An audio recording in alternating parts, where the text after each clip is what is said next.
You, Zoe. So Andrew Harding's found this guy. Sue Mitchell found Barzan Majid, one of the other notorious people smugglers. If our guys, as good as they are, can find these people, why aren't Europol, Interpol, the French police, the European police doing as good a job?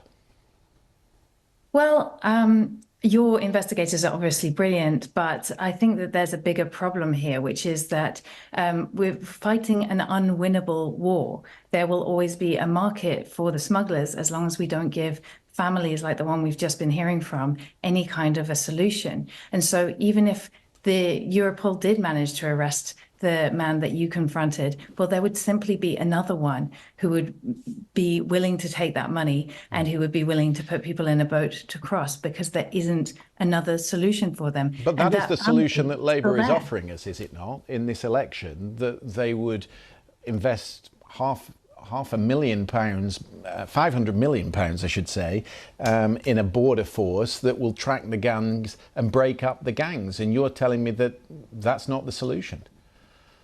It isn't the solution, because the smugglers are not the root of the problem. The root of the problem is what we just heard. That was a family from Iraq. They were so scared that even though they'd been living in Europe for years, even though their children had been born in Europe, that they were so scared of being deported back to danger in Iraq that they thought that they were better off trying to take a dangerous journey to reach where they hoped they might eventually be safe in the UK. And if you arrest another smuggler, but you don't give that family a solution, that little boy that we just heard from, who spoke to us in English, who's 12 years old, he needs a solution. And as Europeans, we're not offering that. And it's a really important reminder that Keir Starmer and Rishi Sunak and even Nigel Farage, they seem to be in this race against each other about who's going to propose the policies that will push people away and make them seek. How do you manage this? I mean, I take your point that you need legal routes, and the United States are looking at this as well. The Europeans have tried it,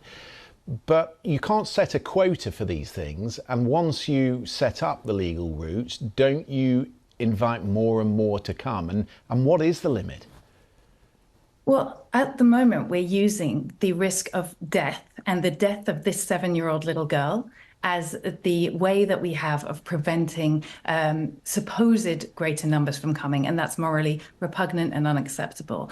But I mean, it also goes to the fact that we are in an international race to the bottom here. So as I say, Rishi Sunak and Keir Starmer are not just competing against each other to push people away. They're competing against the rest of Europe. This is an international race to the bottom that nobody can win and where people will die. And so what is necessary and will be the only viable long-term solution is European cooperation to create a fair distribution of sharing responsibility with safe access to our asylum systems across the continent. And that is desperately needed. Europe has an aging population. We're in desperate need of workers.